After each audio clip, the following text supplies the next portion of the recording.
Hello, boys and girls. Welcome to the Cool Kids Lunch Table Podcast with PJ and Mike.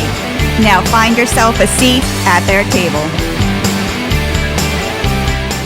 Hello, and welcome to this week's episode of the Cool Kids Lunch Table Podcast with PJ and Mike. I'm PJ. And I'm Mike. And today, well, we're doing a couple things. One, we're going to talk to our guest, whose name is Mr. John Soda James. Hello, everyone. Thank you for having me. Thanks for coming, man. Thanks so much for coming in. Thank you so much. And then we're going to talk about some overrated and underrated 80s and 90s movies. So, real quick, the way we met, let me ask you this real quick before we read your bio. How did we come up with the name Soda? I know that was you stole my thunder, yeah. Stealing the thunder. Already, we're like 30 seconds in. Well, it's part of my name. It's part of my legal name. Okay. Now, Oh, wow. But it comes from the Outsiders. Okay. When we were youths running around in the streets, me and my group of friends were definitely the weird kids in town. My town was very small. My high school was very small. So everybody started calling me Soda. And then I just started using it with all of my artistic endeavors. I see. And then up until like a few years ago, it is part of my legal name. So John Soda James is my name on paper. So let me tell you more about Soda. So Soda plays guitar and sings. He's in a band called the Coventry Carols. Coventry Carols, here you go, yeah. He writes songs, makes art, writes poetry. It once had a young adult novel published along with many other pieces of writing in various and multiple publications. He's been on TV and movies and toured all over. Most recently, his aforementioned band was featured on the soundtrack of the film The Forest Hills, starring the late Shelley Duvall in her final performance. That's the woman from The Shining, folks. Yeah, yeah. And he also sells 80s and 90s goodies via Retro Blast. Yeah, there you go. That's got to be a trip, right? That's Having your song on a soundtrack for a movie that has like a huge star in it. Yeah. Yeah, that was amazing. My bass player, The Shining is his favorite film, actually. So when that all kind of came about, probably over a year ago, we found out that was going to be a thing. And the movie just came out this October. Right. The Forest Hills, and I got to see it in the theater, and that was awesome. But yeah, Shelley Duvall's in it, Edward Furlong, Dee Wallace. So it's like a thing, you know? Yeah. And it could really go on to be like a cult classic type film, especially all those with actors in it. Yeah, with for that sure. pedigree of people. But it's so weird how movies and stuff works. Again, and we talked so much before we kind of plugged in here, but like Shelley Duvall, you're like, yeah, that's going to be a huge movie. And, it's a small independent release from a guy, Scott Goldberg, right here on Long Island, and it's just incredible. And it was her last film, too. So it's like crazy. And to me, it's just so bizarre, like Shelley Duvall, right? Like, people should have been like, it's her last film. Like, it should have been all over the place. Yeah. You'd really think it would be. Yeah. She's not someone who's not known. Like, that's a well-known, big-time actress. And it did good, but maybe the horror community is big, and it's bigger probably now than it's ever been, but it's still a horror movie, I guess. Yeah. In a sense. That is a struggle for I don't know what the movie's about, but there's no, it's monsters a good or movie. loud noises in it. It's a really good movie, and it's jump scares. It's not going to catch on. Yeah, no, it's a cool movie too in the fact that like you go into it thinking it's going to be about something very, very specific, and it's about a few different things, and it's a nice surprise. It's not very predictable, which is really, really cool. Yeah. So, but yeah, our song on there called "The Crippling Fear of Night" made it onto the soundtrack, which was great because it's actually the hardest and heaviest song that my band has, and we're not a heavy band by any stretch. We're like an indie rock band, really. What kind of bands would you think you would describe to sound like that? Oh man, there's so many. We have so many influences. Like I'll try to rattle off some stuff that people might know, so we don't seem like music snobs. Yeah. But the Police, actually, Right. Nirvana, of course. One of my biggest influences is this band Mineral from the early 90s. This band Seed. Both these bands are from Austin, Texas. The Cure, Smashing Pumpkins. But I mean, when we went we toured North America last year, and we opened actually for Life of Agony and Sick of It All, which was crazy because they're like hardcore legends, and we are so not hardcore. So we're like, man, we're gonna get eaten alive at these shows. But it went pretty well, and hearing people that we didn't know in all these cities and stuff come up to us and say what they thought we sounded like was really, really cool. We got Fugazi, we got Jawbox, we got like the Pixies, like that kind of stuff. Yeah. And when people come up to us at these shows where we're like the opening band and, you know, nobody really knows us, and we're getting commentary like that, I feel like, oh, these people are understanding what we're doing. Yeah. You know what I mean? Because when they drop kind of like, you know, like bands like that, like Smashing Pumpkins, Nirvana, I get it. Everybody knows Smashing Pumpkins and Nirvana. But when people are like, oh, Fugazi and Jawbreaker and whatever, these, I'm like, yes. That they get you. They Yes. get you. You feel seen. Yeah. They get I feel seen, Yeah. for sure. You feel understood. I get it. Yeah. Cool, man. So, yeah. Fantastic. Yeah, cool. So- it's a great movie, though. Everybody should definitely Yeah, check it no, out. I'm definitely curious, and it's I Yeah, think we're it's- definitely gonna have to check it out for yeah, sure. Yeah, and it's kind of fitting that her last film would be a a horror film. movie. You know, even though she's probably most well known for that film, she's done Popeye. Yeah, she's no, done- she's done. eclectic. Yeah, she's she's done. very eclectic, She was like so- the perfect olive oil, I though. love that Think Popeye. about Oh, yeah. Shelley Duvall, and you're like, whoa, she's Yeah. totally olive It's oil, funny like how, a like- lanky, Yeah. kind of Yeah. unusual looking woman in a way. Right. It was just, it's crazy. I mean, oh god, It's funny. I always So it's like cool. how people who are very good at comedy are usually very good at like horror. I feel like Robin Williams, Right. terrifying, and just just that range, man. I feel like comedians Yeah. they Well, get sure, they he get was- they get the dark side. Yeah, that's what it is. Right. That's the thing. They You know, understand the even dark Jack side of the Nicholson, world. he's The really dark hilarious. side, That of guy, course. he's really a comedian himself. He doesn't he's do a very stand-up, dark guy but- though. Like he's, Yeah. he's a sinister. He's a sinister looking man. Yes. But yeah, I think he is actually pretty funny. Yeah. Oh, yeah. I think most of his films are comedies, even if they're not meant to be. I think a lot of the funniest I mean, people that is a are compliment. also the darkest people. Sure. I've been Right. recently listening to a lot of stuff from Jeselnik. I don't know if you know the comedian Anthony Jeselnik. Yeah. And his stuff is so dark, the things that he says, and his delivery is spot on, and it's so funny. But when you're listening to it, it's one of those things you're like, wow, I can't believe he just said the thing that he just said. Really, And it's I'm not like, familiar, but I will. Yeah, it's not like shock jock, like Yeah. I can't believe he would say something so wildly dirty or that. It's like I can't believe he would say something that dark, and that there's an entire Madison Square Garden full of people wanting to hear it. Right, Anthony Jeselnik. Yeah. Right? He's like the writer for like the roast, the celebrity roast. He He's does a like lot of those, yeah. He does all the writing for. Yeah. He writes all those, so he knows how to really Yeah. cut you. Yeah. He knows how to draw blood, so he's good.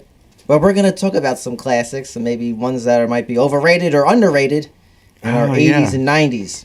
So, folks, this is how it works out. So each of us are gonna name an 80s or 90s film and state why the following film that we picked is either underrated or overrated. So we will debate, agree or disagree.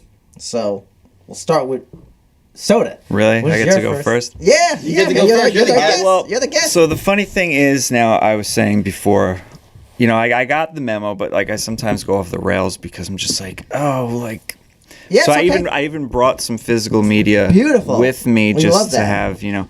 So I want to start with one of my favorite movies of all time, the Masters of the Universe live action movie Wow. with Dolph Lundgren and Frank Langella. It's just one of my favorite movies ever. There's just something about it. I don't know. You know what it is too? This movie makes me think of my mother a lot, and that might be part of it. But I love Frank Langella. I love Dolph Lundgren. I think that Langella's interpretation of Skeletor was unbelievable. Unbelievable. He was such a high quality actor for a movie that you Right. would not expect to Yes. have this level Well, of actor in. The thing is, I do believe, I don't know how many kids he has. He might have, or at that time. But he took this because his kid or kids were big Master of the Universe fans Right. at the time. Dolph Lundgren, obviously his physique. Yep. Looks everything, yeah. The thing with him though at the time was the language barrier with him, that they thought his not necessarily his performance, but his dialogue was so challenging to understand that they were gonna like dub it. But I don't think so at all. Like I've never felt like I'm like, what did he say No, when I I never watched had that this? issue. No. Never. Like, I think I don't know. I think he was a great He-Man too. He looked like him. Yeah. It was just Yeah. fantastic. And then, you know, what Meg Foster was in this, right? And she's iconic. And Christina Pickles, who's like a serious 80s. Yeah. But as far as overrated, underrated, I will never say that this is overrated because I love it. Underrated, I think this is probably one of those movies that now are even becoming more like popular, as how these things often go. But I'm not, I don't know, please forgive me. I'm not a huge Star Wars fan. I don't know if you guys... I'm a huge Star Wars fan. So- I like Star Wars. I don't love Star Wars, but I like it. also love this Masters of the Universe movie. I know that there's a lot of Star Wars vibe going on in this. And I get that. I see it, and I, you know, even as a little kid, I understood that. But that's not what... Oh, that's really funny. It says the Star Wars of the 80s. And I knew that was there, but okay. Right, yeah. One and would I think get it, Star and I Wars see was it. the Star Wars of the 80s. Right. Well, Star Wars has influenced everything, Yeah. so that's But, not a, you know. The guy that directed this, Gary Goddard, he did Captain Power, which I love, and he did the Skeleton Warriors cartoon, which are also things that I love. So maybe I love his work, although I think, of course, he got in some trouble, I think, at one point, too. Everybody gets in trouble. You can't even, you know, it's like you can't talk about certain people anymore because, like, I can't believe you liked that person's whatever. I'm like, look, I don't know them. Right. Yeah. You know, and like whatever. Not that I'm not throwing Gary Goddard under the bus or anything during the course of this. But he's had a lot of great output. That is one of my all-time favorite movies right there. He's done a lot of like theme park work too, Gary Goddard. I think I probably knew that. Yeah, like the Jurassic Park, the ride, a lot of that stuff he was part of. I think he was part of the I don't know if you would call him a director, whatever it is that they call them when you're doing dark ride stuff. He also did the Terminator show, I think, at Universal. Oh, really? That's cool. But this is a solid pick, though, to bring it back to Masters of the Universe. I remember... I was a big fan of the cartoon. I watched the cartoon. I watched all the reboots of the cartoons and everything. And there's a lot to talk about there. I mean, there could be a show for Masters of the Universe. Masters of the Universe, for sure. Like up until recently, cartoons on Netflix. And they were cool. And now they're really remaking the movie again. They just said yesterday Idris Elba is going to be Man-at-Arms. Right. I think we actually talked about that at home last night, which is interesting. But I mean, again, I don't know. We'll see. So I love me some Masters of the Universe. I actually watched this movie less than a month ago. Yeah, great. Sometimes, like, because if I can't sleep at night and I just want to watch something that's like comforting, I put on. It's one of my comfort movies too. Like I can put it on and like fall asleep to it. I mean, I've seen it, I know it, so it's totally okay. Like I have like a number of comfort films, and definitely this is one of those. Yes. Because like I don't want to put something on where I feel like, all right, now I got to actually pay attention. Especially if it's a first watch or whatever. Exactly. But with this movie, I've seen it so many times. I love everything about it. It's just like a warm hug. It's like really cozy. Yes, absolutely. Starring future TV superstar Courtney Cox. Let's not forget. Right. Yeah, she's so cool. She's so cool. Courtney Cox is really great. Now, I get her. You know, it's so crazy. I get her confused with Demi Moore often. Is that crazy? Aren't they like totally similar? Both have jet black hair. They both blue eyes. Courtney both very good looking. Or I think it's fair to, you know. One Crazy Summer is one of my favorite movies too. Plastic surgery. Yeah. Yikes. Demi Moore, Courtney Cox was in One Crazy Summer. Do you know? I could look it up. I have. Well, yeah, I did because I get them, and I love One Crazy Summer. That's One another Crazy like Summer is movie. Starring Demi Moore. Okay. And That's Bobcat so Goldthwait. funny. Yeah, and John Cusack is in that. God, One Crazy Summer rules. But again, that's not... I don't want to get off topic. Again, I gotta go off the rails easy because I love talking about this stuff. Yeah. I think my last thing with Mess of the Universe, I agree, it's underrated. And I think I always say it's about movies. Good. Movies are at their best what they know what they are. This movie wasn't trying to be the fucking Godfather, okay? No. Right. No. So I mean, like, and yes, it is cheesy. It is what it is, and it's like I don't even think it's cheesy though. I don't find it. I love it. But I don't. think it's a But I good don't taste. think It's there's. But I so say cheesy, good. but you guys take it as a negative. I don't think there's anything wrong with that. I love cheese. I That's love a good fine. cheese fest. It's like but Power Rangers. That's fine. It is knows what it is. There's nothing wrong with that. I'm not comparing it to Barry. I'm just saying like it knows what it is. That's fine. Don't come down on the live action Master of the Universe. I'm not putting it down. No, I love and cheesy. actually recommend people check out The Toys That Made Us on Netflix because they talk about the toys and how that film was also incorporated, and it's an amazing episode. No, cheesy is a good thing. Cheesy is a good thing. I don't want to seem like I'm coming down on cheesy. For me, cheesy can be charming, which clearly it is. No, I love it. And Canon was a production company which gave us tons of wild stuff from that era. Oh yeah. You know. PJ, what do you have in your? Let me pull up my notes. So I'm gonna give you a movie, and then you can guess what list I have it on. And I'll let you know if you're right. Let's play that game. All right. I picked a movie called Weekend at Bernie's. Oh yeah. Sure. Okay. Do you think I have that on my underrated or overrated? I think underrated. Yeah, you're right. Right. Yeah, I'm like, because it has to be underrated. I love that movie. I love that one, and I also like the second one. Yeah, Weekend at Bernie's too. Yeah, Weekend at Bernie's 2 is great. Look, these aren't movies that are gonna ever win an award. But they're not supposed to. But it's a comedy. It's a comedy. And they are so fun. Weekend at You're supposed to just buy into it. You know what I mean? And the first one came out in I think '89, so it's a late '80s movie. It totally feels like a late '80s movie. But you know, Bernie Lomax is maybe the best character in that movie and does nothing because he's dead. Yeah.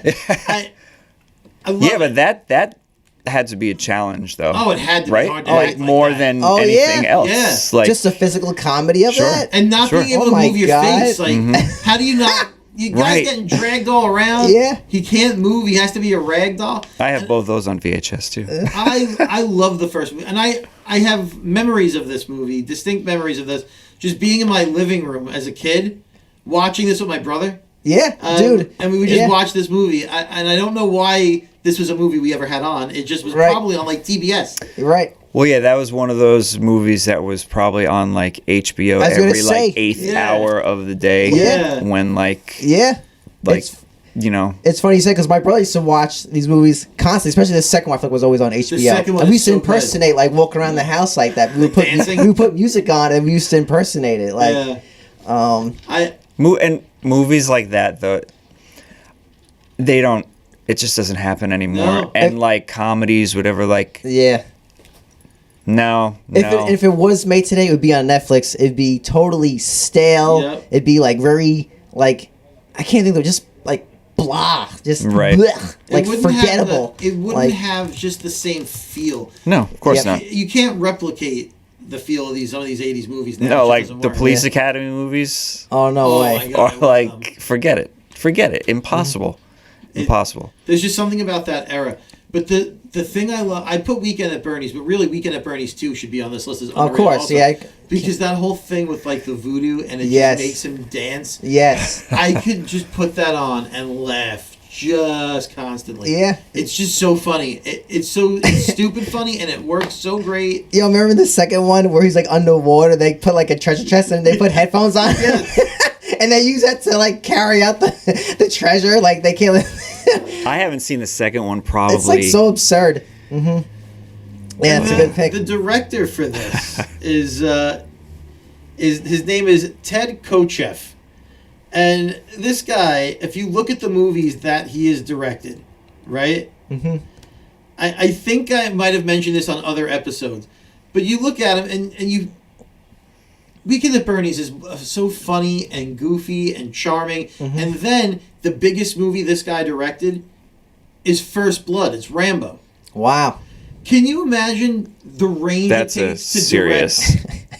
Just to direct Rambo and this movie. Hey, like we said before, you know, those are good at comedy or good at, well, I'm not sure to call that horror. Well, yeah, Rambo is thriller. Yeah, there's a lot happening in Rambo and John Rambo, right? And none of what happens in that movie leads you to believe that he should be directing a movie about a dead guy that gets jostled around like a puppet. But First Blood came out first. So someone saw Rambo and was like, the guy who made this really has a good grasp on how to move dead people around. Yeah. I just think it's so funny, just the fact that he would do both of those movies. Of course. Well, yeah, that's a good, It's range. Yeah, sure, of course. And you want that in an artist or whatever, range is important. Yeah. That's some serious range. That is some serious range, and I just always appreciate that fact. Just not everyone knows that. So whenever I tell people that, I'm like, did you know that the guy who made this movie also made Rambo? And it always blows someone's mind because no one can. Yeah, right. I did not know that. So there's a fun fact, folks, for the cool kids watching. Yeah, it's one of those nerdy things. Although kind of off topic, but nerdy nonetheless. Because of Instagram, I think somebody recently posted like that the Doublemint twins were like Peggy Bundy's twin sisters or something in real life. I didn't know that. Yeah, I didn't know that either. Wow, that's funny. Oh my god. Anyway, whose turn is it? It's mine. And I think Star's gonna get mad at me for this choice.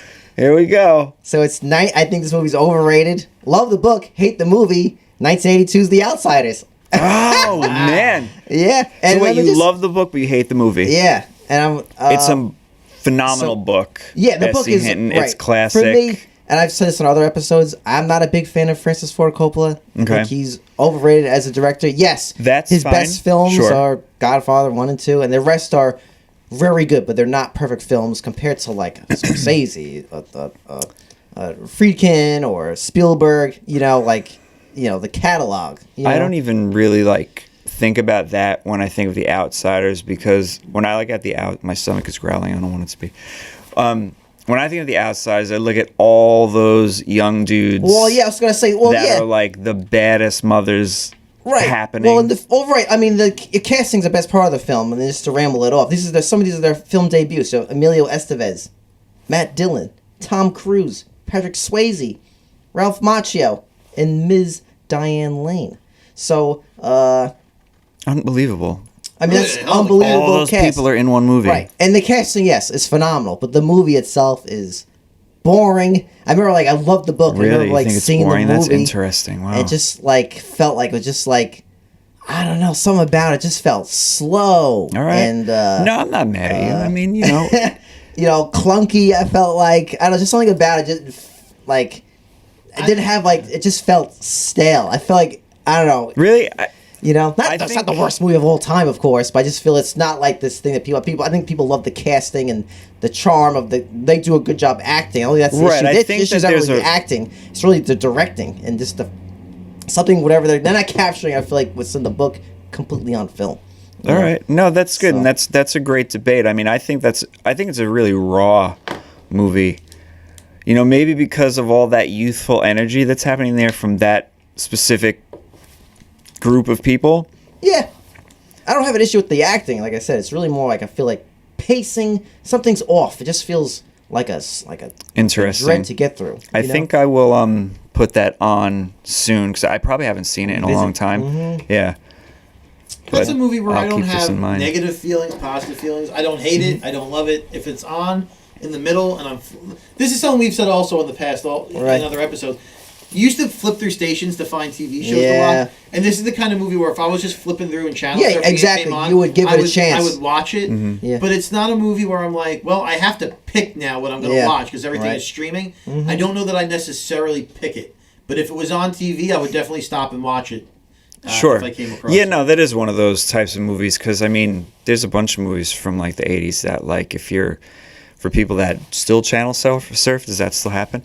If I find The Breakfast Club on TV somewhere, it's so funny because it's edited, so everything is flip you and whatever else, and there's so much cursing, whatever else going on in that movie. The edited version of The Breakfast Club is so much fun to watch. Yeah, but it's just sometimes with the editing they go a little too far, and I'm like, I don't even know what they're trying to say. Right, sure. What word did they get? Well, that's because some of those movies were so full of things that now it's oh, forget it. And I'm so sick of hearing you can't get away with that now, whatever. I'm oh man, everybody is so easily offended. I keep kicking you. Yeah. So easily offended by everything. Everything. And they're we're gonna cancel that movie. Mm-hmm.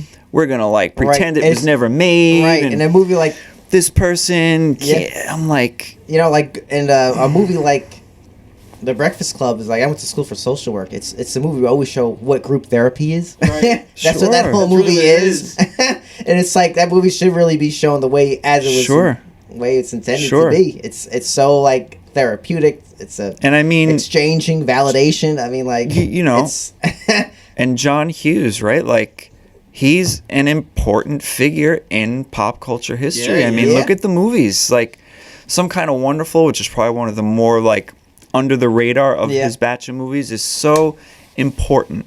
Like, he made important movies for young people at that time, especially. And like, I still feel like young people now can absolutely take something yeah. from them, because there's Yeah. always a misfit. Yep. There's always a jock.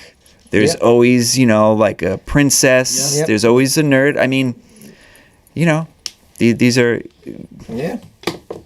these, you know, people have existed. I mean, if just the amount of movies that this guy has written that are classics. though. Sure. Yeah. Sure. Written, and he's directed a bunch, but just if you look at what he's written, it is National Lampoon's Vacation, Mr. Mom, which I actually didn't realize until right now that I Right. looked it up that was his movie. Sure. 16 Candles, Breakfast Club, Right. National Lampoon's European Vacation, Weird Science, Pretty in Pink, Ferris Bueller. I love me some Ferris Bueller. Mm-hmm. I love that movie.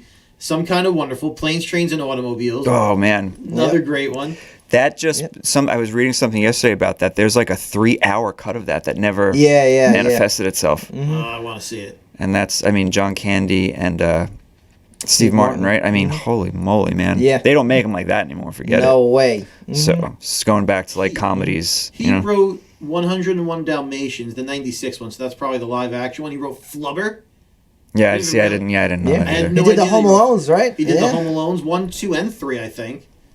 But we don't talk about anything after 2. Right. Because See, now, oh man, I don't want to, again, go off the rails as far as underrated, overrated. And to me, Macaulay Culkin freaks me out. Like, he makes me nervous. I'm like, I can't Right. breathe. Like, he just Yeah, skeeves me yeah. a little bit. I don't know. Something about him always kind of made me like, ooh. Yeah. Although, You ever my see girl. The Good Son? That'll make it really. Yeah, but not even that, like, I don't know. It's just something, I was like, oh, he's such a creepy little person.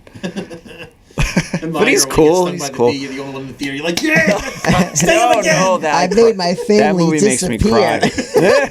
No, my girl's sad. I cry. No, I'm sorry, Macaulay Culkin. I think you're fine. So what's on next in your list, man? Anyway, you know, it's funny. Again, here I go. Now, this is a movie that nobody probably really knows. It's from 1999, but getting a release date on this film actually is kind of challenging. Okay. It's called Serial Killing 101, and I absolutely love it. I've It never is. seen it. It is from 1999. Lisa 99. Loeb. Lisa Loeb is in it. Wow. And Corey Feldman has a bit part, like in a hardware store. Okay. Okay. And it's about this kid that wants to be a serial killer, and he's like studying how to be a serial killer. Okay. Lisa Loeb is some sad sack in his class and wants to be his first victim. But what winds up happening is that in town at the time of them trying to figure out what they want to do with this whole serial killing thing, there is actually a real serial killer in town. Okay. And aesthetically, it's great because it really is like a late 90s, early 2000s movie. And, excuse me, and the music, which I don't even know if it's like part of a soundtrack or if it's just like these bands' pictures and posters are in the film, but like you got like early Marilyn Manson and Korn and like all that stuff. So again, aesthetically and vibe-wise, it's great, but it's a really fun, weird movie. Serial Killing 101, which also could be found under Serial Killing for Dummies, the number 4, how they write it. But I've never actually seen it anywhere like that. I recently got the VHS from someone on Instagram. I have the DVD. But I don't remember how I discovered this movie.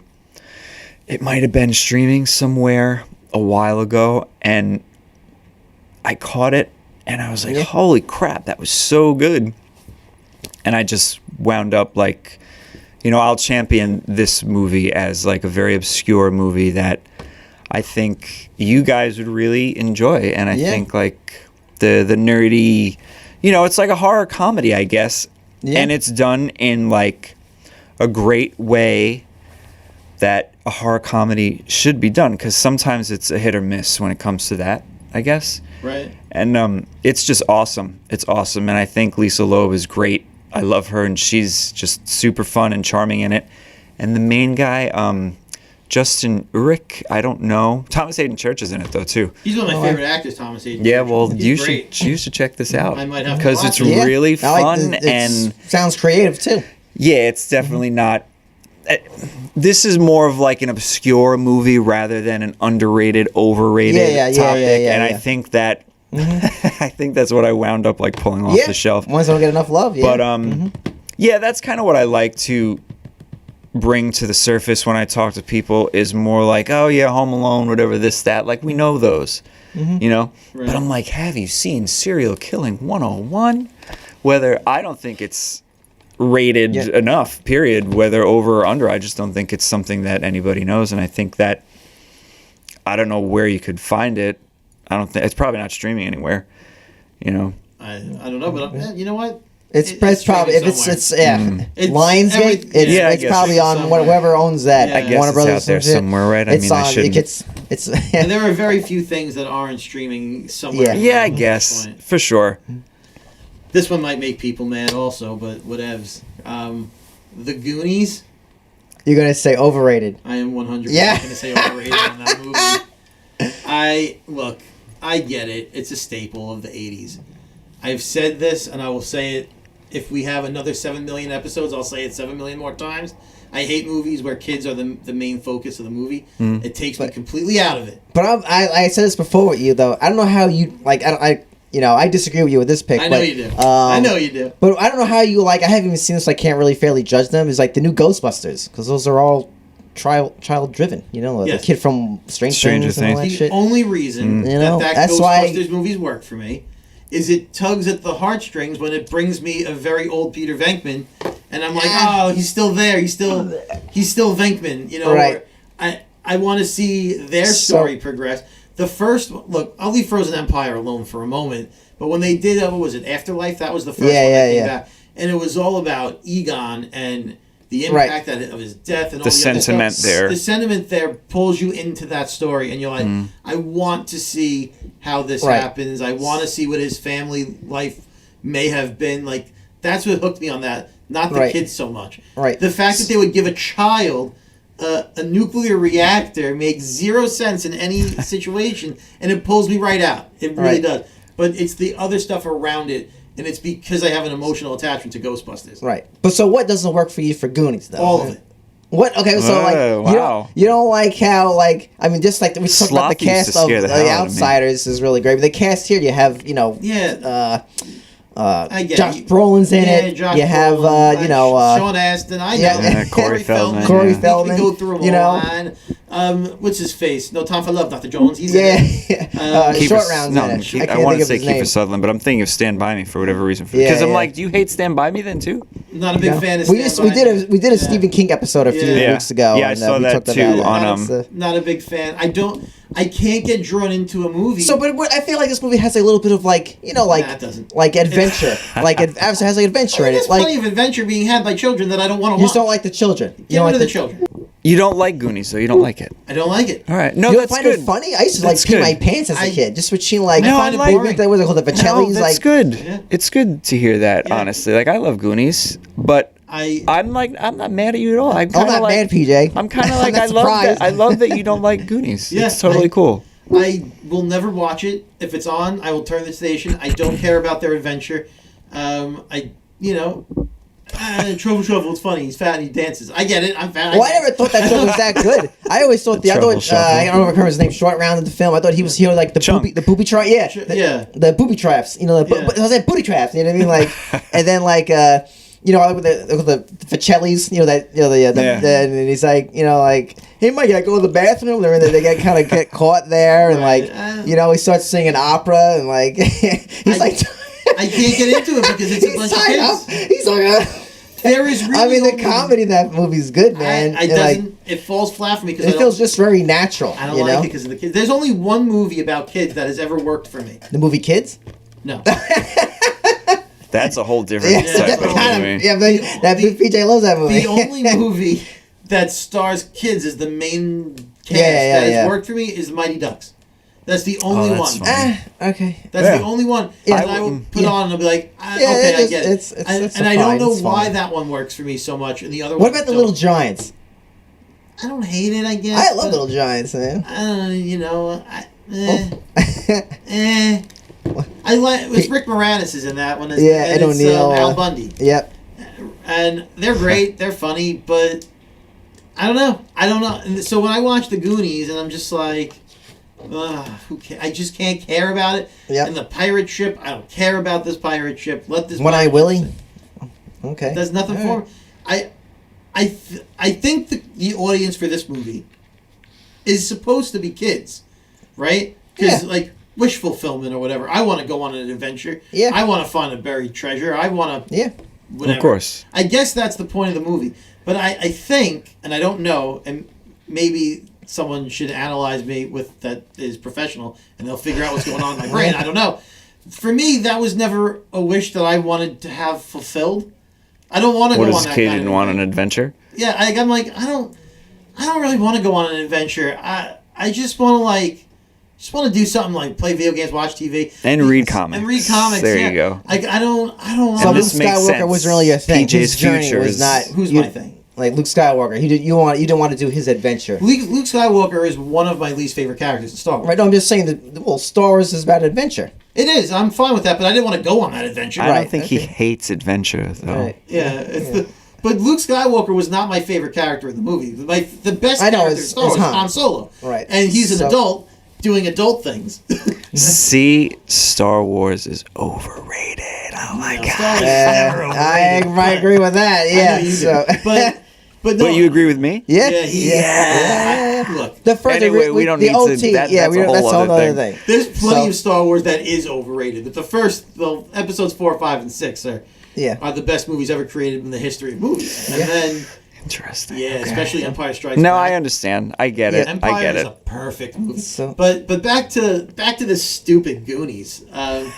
Stupid Goonies. Hey. No, I mean, look, I get why people like it. As a child, this was not the adventure I wanted to go on. If I was going to want to have an adventure as a child, it would be more of a superhero adventure for me. I would want to have superpowers, and that would be, if I'm looking for like childhood wish fulfillment movies, this isn't the one for me.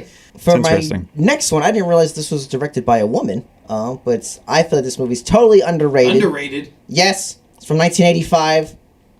It's Real Genius, starring Val Kilmer. I love this movie. Yeah, it's a good movie. Popcorn. Yes. I just think of I love Val Kilmer. I love Val Kilmer. Real Genius is an absolute blast. Yes. that's a great movie. Good Thank pick. you. And it's Good directed pick. by Martha Coolidge. And just to give the folks at home what it's about, the film's set on the campus of Pacific Tech, a science and engineering university similar to Caltech. Follows Chris Knight, which is Val Kilmer, Yep. a genius in his senior year who's paired with a new student on campus to work on a chemical laser, only to learn it'll be used for dangerous purposes. And for me, I think there's just so many it's not even like slapstick. It's just like really good witty dialogue. Yeah. Val Kilmer is so just charming. And Yeah, he did a movie, sure. I think years before that, maybe after It was called Top Secret, which is also a parody spoof movie. It's kind of like the Naked Guns. I don't type think of I thing. know It's called that. Top Secret. Yeah. Okay. Well, he's like a secret agent. But I think that was actually his first film. But anyway, Yeah, I think love Val Val. Kilmer is actually very good. I think people think Val Kilmer, they think movies like Heat.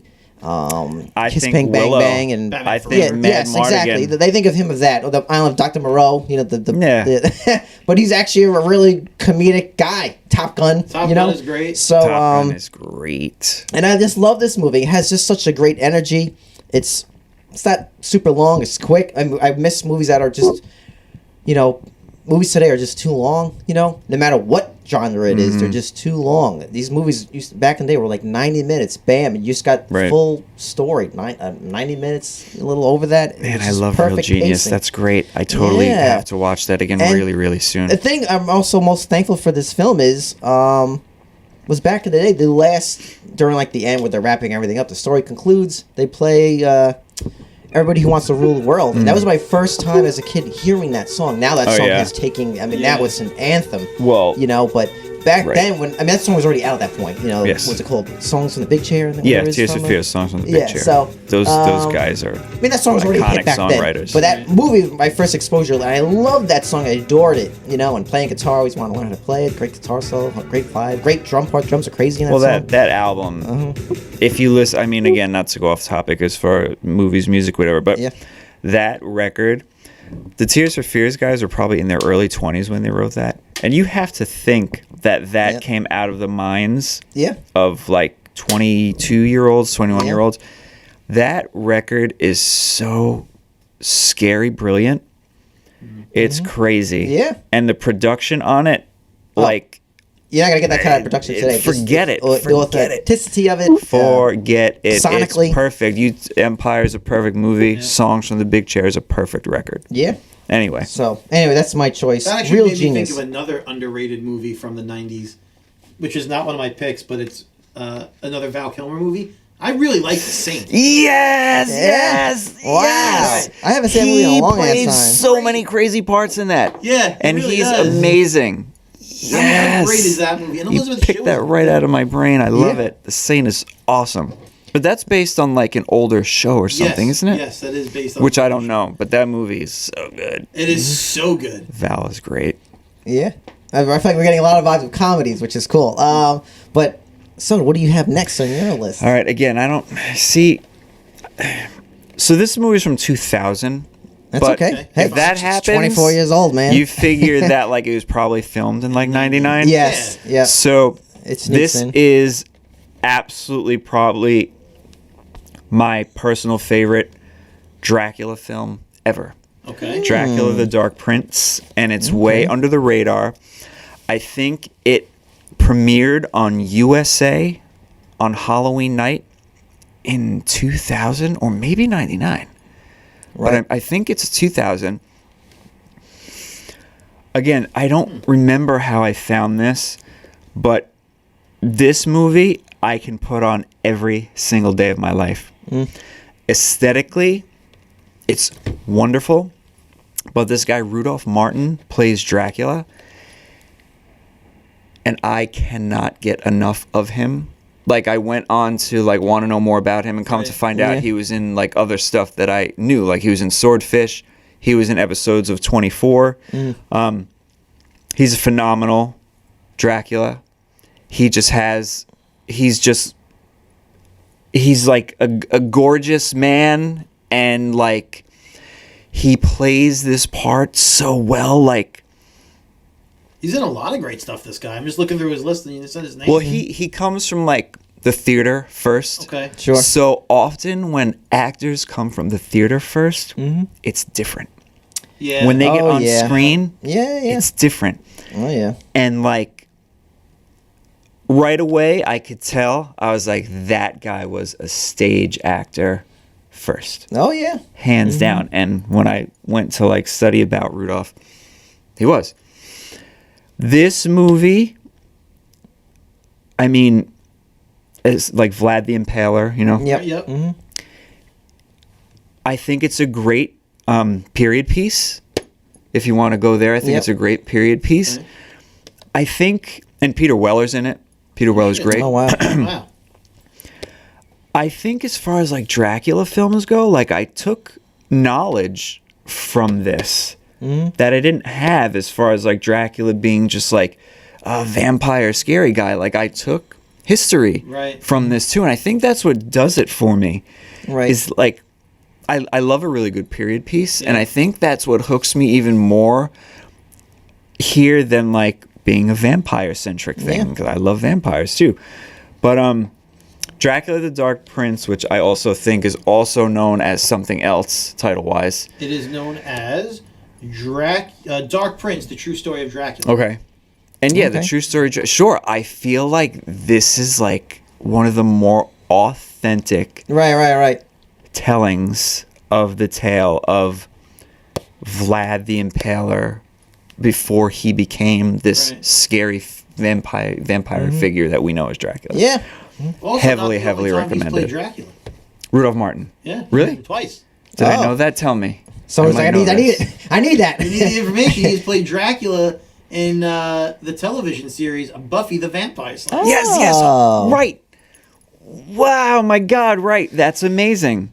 Buffy. Oh my God, Buffy rules, and that is amazing. That is right. Holy crap, I totally forgot about that. That's another whole episode talking about how great Buffy is. PJ, what's Yes. next on your list? I have another movie on my list that I'm curious to see what you people think I'm going to go with. The movie is Karate Kid. I'm gonna come say on, You're gonna say don't- overrated. You're gonna say overrated. Don't say it. Don't He's do gonna it. say it. Don't I do think it. it's underrated. All right, there you Oh, go. okay. I think it's underrated. Don't. Oh, yeah. Come I on. would never overrate the Karate Kid. The Karate Kid is fantastic. I think what happens... It is fantastic. It is. Like, It really is. Yeah. my God. It gets lost, I think, in movies like Rocky And just like those sort of movies feel bigger than the Karate Kid feels, and so I think it just gets lost in the shuffle. I think a it gets little bit. lost in it's like some kind of like, I don't want to say an action movie. It kind of gets lost. Like, oh, it's one of the great action movie films. It's kind of thing that I feel like it's in the Top Gun realm. I think it gets lost, and it's actually a very good good story.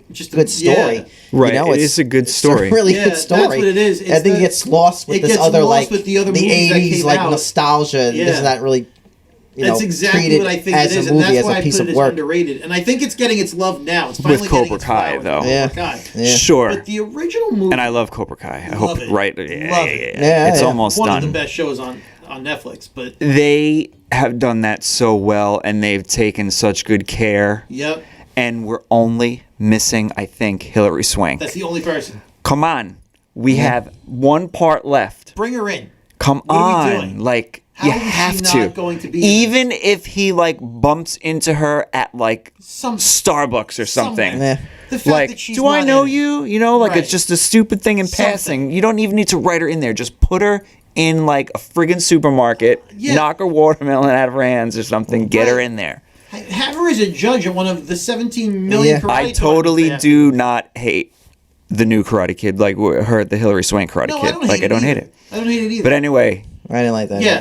I mean, it's the I like weakest Hilary Swank of to begin probably with. all of them, but I don't hate it. those three Karate Kid movies, though, the first three? they're friggin' unbelievable. good. Like, the second one, Oh, forget it. Oh, I always wanted to get the hand Forget jump. Dun, dun, dun, dun. No, no, no. yes, it's. Oh, I got dude. chills. I got Yeah. chills. Oh my god! It's just so good. Live or die, man. Live or die. Remember, I used to do Put that. him in a body bag. We used to like Yeah. fight each other and go like wrong my honk. God. We used to like Sweep the leg. Man can't stand, man can't fight. Yep. I mean, everything about those movies are so good. Right. There's funny lines in that movie. My favorite part of any of the Karate Kid movies, and it's so stupid, is when he goes to Mr. Miyagi and he's like, "You got to teach me how to sweep, man," and he takes out a broom. yeah. There's just something about that one scene. Mr. Miyagi rules. And it's just so funny, but it feels so authentic to who Sure. Mr. Miyagi is. Sure. All right. I don't know what it is 100%. about that little part where he just brings out a broom, and I think it's the funniest thing. And there's so much stuff that's just wildly like they're climbing mountains to save trees and stuff. At one point, Yeah. I don't even care about the absurdity of that. I love that part too, when he kills the bonsai tree. And That's the third one, I think, Yeah. right when they open the shop. Yep, that's the third one. They open the shop. All three of those movies, they fit so well together. I like when they go back to Okinawa. People don't like when they go back to Okinawa. I love to. I love Yeah. it. I love that.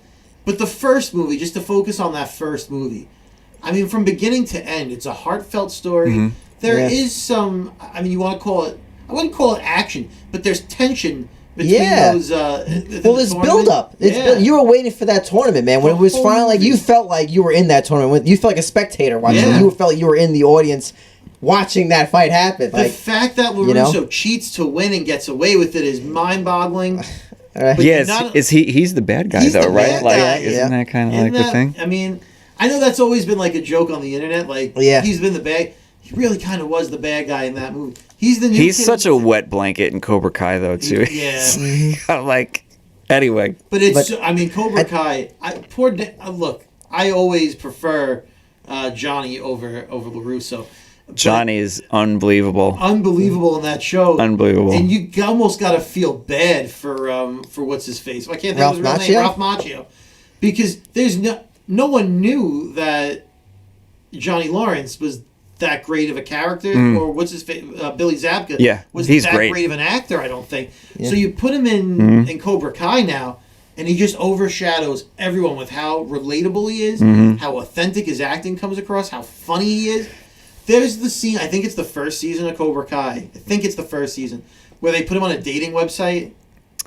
Yeah, I don't know what that's from, but that's really funny. It's He's so he's so clueless. He didn't even have a phone, I don't think, right? Like it's just so perfect. Yeah. Like I love everything about it, and I love the movies. I love that this universe is continuing. The show is over. They're giving us another movie. Yeah, there's going to be another movie. I'm all for it. I'm not even mad that they're bringing in Jackie Chan's movie and bringing it into the same universe. Do that. Give me Karate Kid forever. If it's going to be at the quality, there isn't anything Karate Kid related that's low quality.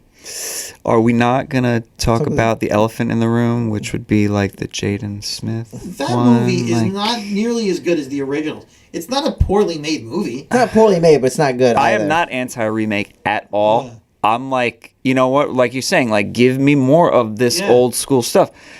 And if I don't like it, I don't like it. I don't like it because I just don't like it. Right. Not because it's a remake. Although, man, come on, going back to Master of the Universe, do not mess with me.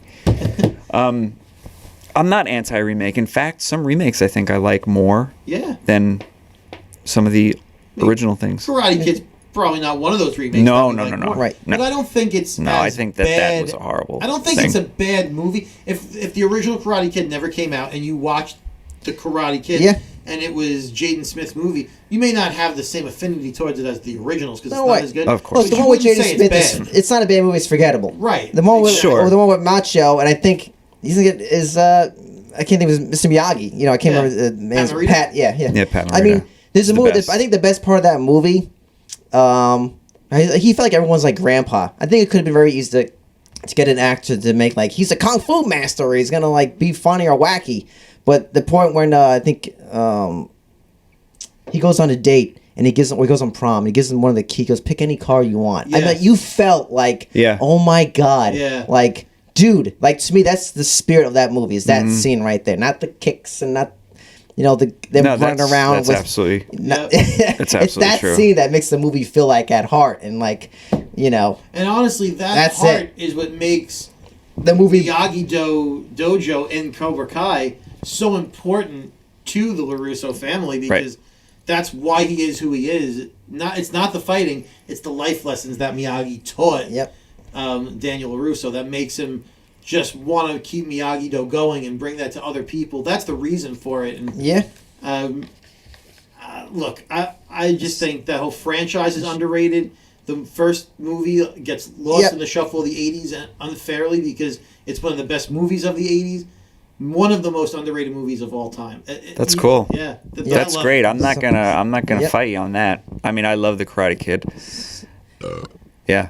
So I think as we're running, because I want to ask you guys a question. So I want to kind of, okay, we do our lightning round and we have our final picks. We'll kind of go through it quickly. So do whatever. We're So because I have a question, I really want to pick your guys' brain about because seeing all these physical copies has made me realize something. I think all of us have realized it as well. But anyway, I just want to ramble off.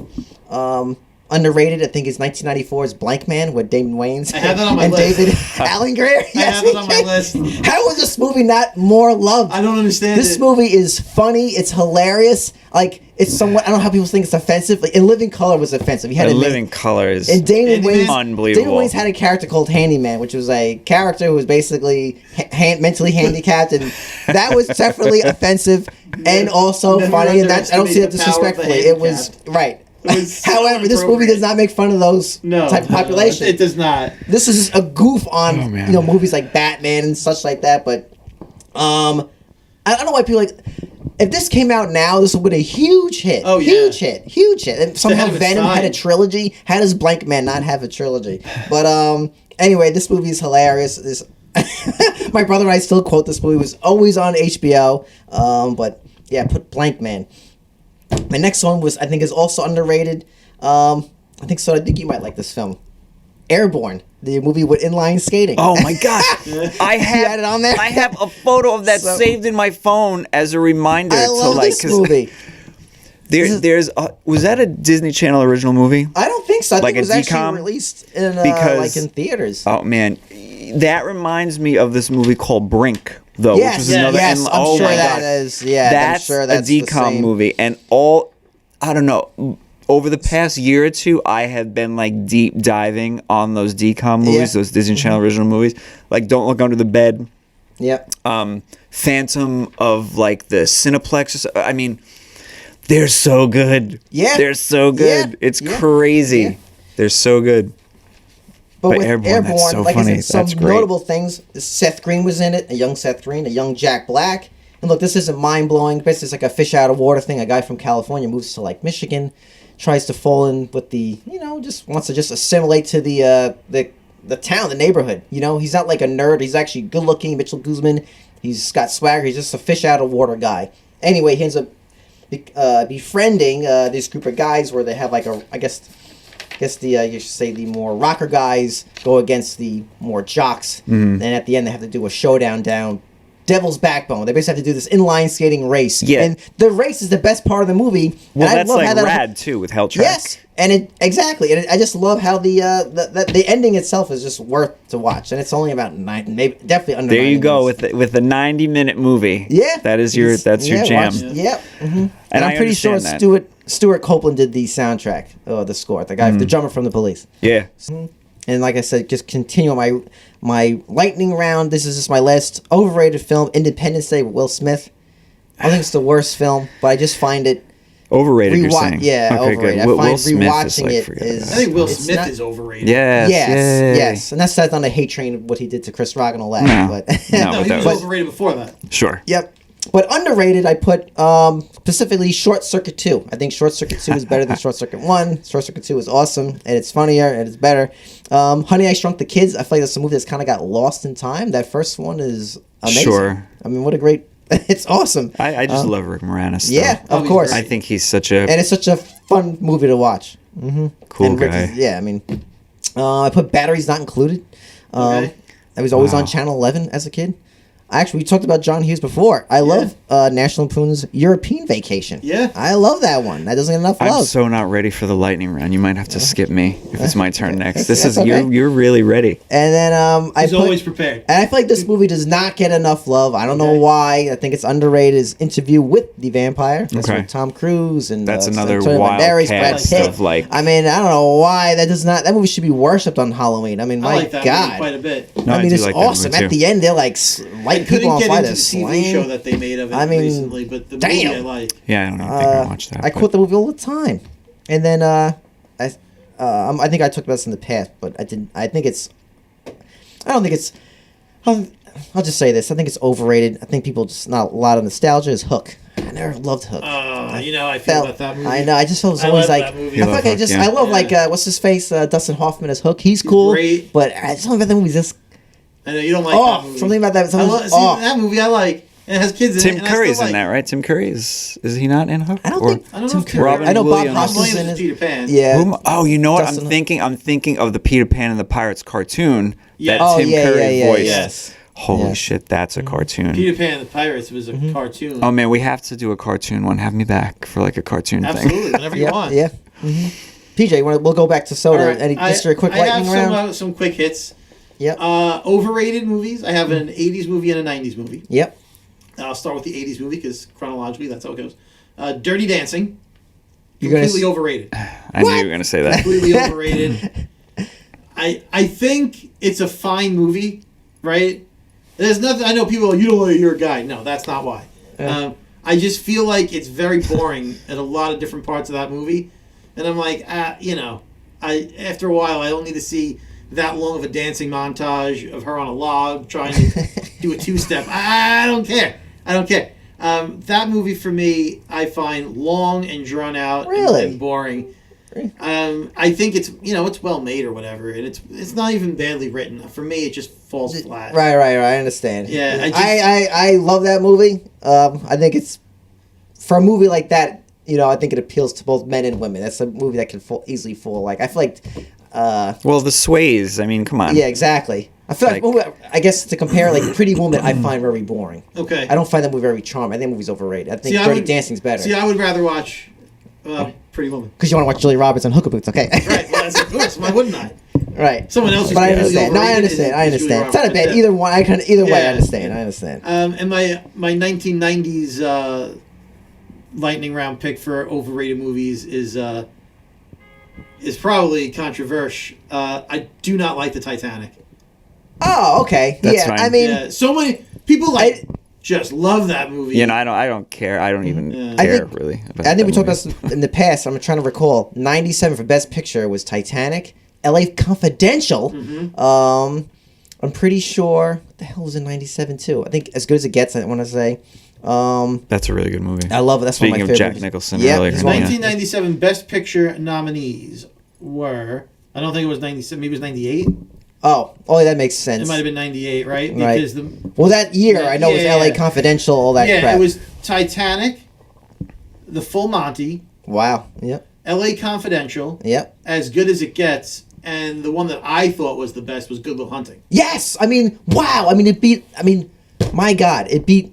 Anyway, I think Yeah. we'll agree that's definitely not Best Picture. I It's mean, not L.A. the Best Confidential, Picture. even that, or Goodwill, those two for Good sure. Will Hunting, I think, is another one of those movies that are one of maybe the best movies ever written. Yes. Oh, no question. Oh, it's such a Oh. beautiful movie, and Yeah. the Titanic to beat that. Yeah. No way. No, I And totally then, agree. And then my lightning rounds for underrated. The Rocketeer. Oh yeah. Always going to go Yeah. back to that movie when we talk about things that are underrated. It is just so fun and charming. Romance, Looks action, great. Looks great. looks great. Kind of forgotten. Kind Yeah, of forgotten. forgotten. A forgotten gem. No question. Yeah, Billy Campbell, Jennifer Connelly, great cast. Timothy Dalton. I think Alan Silvestri did the soundtrack. Yeah, I think Yeah. he did too. Just great. Yep. And then a fun movie from 1994 that is completely underrated. Airheads. Oh, yeah. Airheads Oh, I is have no so question. Why great. does We have, no one- we have so many comedies on our list. I'm not surprised, I but love But why Airheads. does no one talk about how great Airheads is? yeah, that movie was always on HBO too. I watched it Yeah. countless times. Yeah. That is a great movie. I Good- still use all good those, call. especially in being a band. We're always saying, I ain't farting no snare drum. Like the Lone Rangers. Yeah. We used to quote the movie all the time, and That's great. yeah, Brendan Fraser's great. So great. Adam Sandler. What's his Yeah, face? Adam Sandler, I could give or Steve take. Buscemi. Yeah, Steve I mean, Buscemi's cool. But it's funny because Adam Sandler has actually a small piece in that film. He's not really. He's really, the drummer. Yeah. Which is good because all drummers are pains in the asses. Even though my drummer probably won't watch this, but Hey, who been in a wrestling match? Lemmy or God? Yeah. Lemmy. Trick question. Lemmy Yeah. is God. Yeah. Oh my god, that's so Motorhead's my funny. favorite band, so I love that line. Yeah. So those are my lightning round. Yeah. my lightning round So to picks. anything, I know All we're putting right, you on the well, spot. yeah, I'm like wildly under prepared. Well, you have your for last like- film here. Yeah, but that we'll talk about that maybe at the end for a second. But I was inspired quickly by Interview with the Vampire made me think of a vampire series that not necessarily is underrated, but maybe like not as known as many vampire whatever properties, but Subspecies, The Full Moon, Charles Band. Those vampire movies are unbelievable. They are very, very authentic as far as like vampire films go, and Radu is like the main bad vampire. He's amazing. And then they did like the Vampire Journals, which was like kind of like a spin-off to that. I love a good romantic vampire story because I feel like the vampire is a very romantic creature. Oh, Yep. sure. So like when you don't like Interview is very romantic. It Oh, has absolutely. that like that Victorian Yes. kind of Oh, hell yeah. feel, I think that's very, very important when you deal with vampire stories too, is the romance there. So the Subspecies whole universe of films, I think there's 6 of them now. Amazing. And when you mentioned Dirty Dancing, I thought of a movie from the 90s that I love, The Commitments. Okay. Oh, yeah. Unbelievable. Unbelievable, because those people were authentic musicians and singers, and they're wildly Irish, so a whole bunch happens. Like, Right. they, the Irish folk, they're wild and fun and crazy, and there's a whole bunch of like drinking happening and like debauchery, and this band is being formed, and it's just a really, really good movie about, as far as being a musician goes, they take it from like a really authentic point, like how they form this band and how they practice and how they all the the struggles and like, I'm a great singer and we're becoming popular and I'm bigger than this band now and all that, whatever. The director of that directed Evita. Oh, really? That's Yeah. interesting. The Commitments is Yeah, I remember phenomenal. that. Yeah. Phenomenal. I remember that being on HBO a lot. The last movie that I brought is actually not an 80s or 90s movie. It's just a movie that I feel like should be brought to the attention of the people. From 2014, this movie, Christie, is probably one of my most favorite horror movies in the past 10 years. This movie I found on Netflix that I randomly watched one day. And I've probably watched this movie 10 times, if not more, in the past decade. It's really, really well done. It's kind of a Thanksgiving movie because it happens on Thanksgiving break. So back to your last episode. Yeah. And funny thing is, the baddie, Violet, was actually Alice Cullen from Twilight, that actress. And it's hard to believe because she's so sinister in this. Christie is like a survival movie. You gotta, I don't know. I just don't know. It is unbelievable. Highly recommend it. It has everything you want in a horror movie. It is so good, and it's about 10 years old, so it's not too old. Yeah. But I just grabbed this off the shelf because it just doesn't get enough love. Sure. That would finish my lightning round, I guess. Yeah. So, folks at home, I'm holding Soda brought in actual VHS tapes and props. Props, yes. And folks, guys, just look at these for a second. Just the covers of them. Yep. They don't make movie posters like this anymore. They don't. And no one pisses me off. I'm just going to quick rant. I have HBO Max at home, right? And they have like Batman '89. Yeah. They show it like you flip Yeah. through. They have it's like blue, like this teal blue with Batman, Michael Keaton's face, and why don't we just have the original cover of the VH of the Batman logo, the yellow and black? I've seen they've done it with Jurassic Park. Yep. They're putting this blue and orange thing. Everything looks the same. Really? Just go back to this beautiful, like, it has so much character. That's, and like, that's a lost why are art they, too, and though. like, and It really yes, is. and just but leave the originals alone. Doing the new shit. Leave the old stuff alone. I just wanted to highlight that, like, man, think this looks so cool. Nowadays, this would be like, The laziest thing is they just put like the logo of the movie and that's it. Like there's no art to it. It's just like the dinosaur in Jurassic Park. It's the dinosaur and that's it. right. But the logo was just the original, right? Yeah. But the original was just the poster was just the logo of the park itself. But now I know you're saying it has the T-Rex with like the blue, the blue tint from like the Matrix or the green tint. Yes, it's not the same. They just throw that filter on everything. Yeah. Oh, it's a movie. Slap that filter on. Is that what it makes people? Is that like the thing to do? Is that what draws you in? It drives me crazy. You know how they trick you into things? It makes like, it is so that coloring? generic. I can tell you very definitively that cover art is very important when it comes to selling. Yes. Because that's why this was the way it was, though, too. Because when this was a thing, when VHS tapes were everywhere, I mean, would you not just want to be like, holy shit, this? I have to see this? Yeah, exactly. If you didn't, obviously, if it wasn't Master of the Universe, if you were just like, oh my god, that's larger this than guy's life. gigantic. There's a skeleton. There's action. There's fun. What's happening? Yeah. But when I have people come into the store here, there are people that collect comic books, right? And they're like, well, I have every issue of Detective Comics from the year I started reading comics. I always buy it, right? But then there are people that come in and they're like, this cover is so cool, but I'm going to buy this comic book based solely on what the cover art is. Because that's what grabs people's attention. So if you put out a movie, and whether you're streaming and you're just scrolling through the pictures, or you're if you happen to find a store that still sells things, like DVDs, right? Looking at it sometimes is what gets you to pick what you're going to watch. Remember, people who may not remember Blockbuster, well, people that listen to us probably remember There's Blockbuster. one left in Bend, Oregon. It's still there. We could have gone to Blockbuster on any Friday night and just be like, what are we going to watch? And pick based solely on the cover that we saw. Sure. And now everything looks so generic and so plain.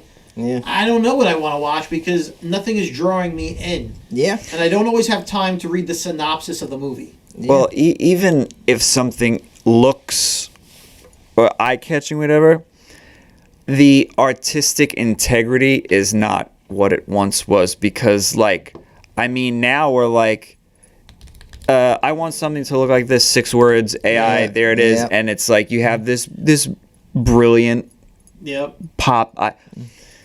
No, thank you. No, thank you. I would rather you put a stick figure on a movie poster than anything with AI. I can't even get into AI. Yeah. I like snapped at my friend the other night when Yeah. she brought up an AI thing. I was like, that we don't talk about that here. Yeah, I'm not a big fan of AI stuff either.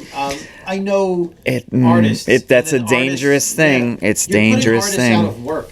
Well, that and like, right. I mean, For nothing. When you look at art, there's feeling behind what's created, and there is no feeling when you just type in, "Give me a picture of a muscly guy with a sword." I can't. Right. We can go on and on, but just like what I'm hearing is like things like even like music albums, the cover art used to be so huge. Now it's just like you just feel it like. You just feel like I feel like AI always has that glossy. What's like Uncanny Valley, right? Yeah. It's that glossy, feeling. but it's soulless. It's soulless. Somebody that I am acquaintance with on Facebook is posting a lot of this AI stuff. Is like pictures of them. I'm like, that is not you. First of all, that is not you. But a comment that they had made was like, well, I'm not a good artist. It would take me weeks and weeks to do something like this. And I was like, duh, like. That's the whole point. It's called building mastery too, getting better at something. Art. It takes practice. It would take everybody weeks and weeks and weeks to produce anything. Good art. Yeah, exactly. I mean, you can't do something in 20 minutes and expect it to be like. No, I mean, if I'm drawing too, I'll spend like hours at night, you know, when I have some time, like drawing, doodling, and whatever else, and like. Mentally, for me, it's huge. Like, I don't think like from mental health you get out of AI what you would get out of drawing. No way. Mm-hmm. Like, I mean, I'm sure that's a debatable thing for people, but I think like actual art is I mean that's very important now. You're painting or you're nowadays, drawing, whatever, but it's how you survive. And color theory is something else that's important that people don't know.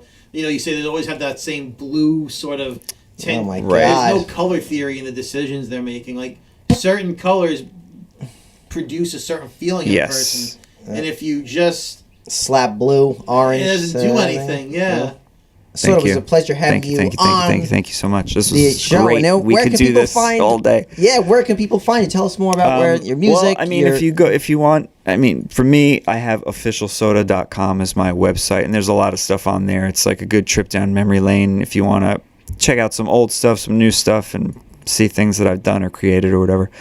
But my band. CoventryCarols.com. We just put out a live record. If you want to talk about color, our live record is all the artwork is bright pink. Like we wanted to do something, and we actually made like when we put it out, we put out pink nail polish, branded pink nail polish with it and stuff. So CoventryCarols.com. Our second record is written. We're gonna demo the heck out of it in the new year, and after that is just figuring out how we can financially make a second record. So, I mean, I don't know what else to tell you. This was great. I really appreciate it. Yeah. Well, we hope you come back. You said you want to do a I would episode. love Come to. on Oh, back. my God, please. So, that would be so much fun. Whenever you want. You know where we are. So. Yeah, you know where the I'll lunch see you table anyway. is. I'll probably be visiting. I know you guys did recently, like, I think it was like the State of Music Now or something episode, which was cool. And I was like, oh man, if they had me on that show, I would be like, wow, I'd be losing my marbles. But if you ever want to do like a 80s, 90s music one, absolutely, that would be super fun too. Yeah. That would be another. The sequel with soda. We'll have sequel episodes. We're always around, and you're always welcome back at our Cool Kids lunch table. Well, thank you. I appreciate it. This was great. Thank you so much. Thanks, folks, for listening. Same time, same table. Have a good one. Boys and girls, lunchtime is over. For more information, visit their website at coolkidslunchtable.podbean.com. Follow the boys on all social media platforms. Just search Cool Kids Lunch Table Podcast. Now get to class before you get detention.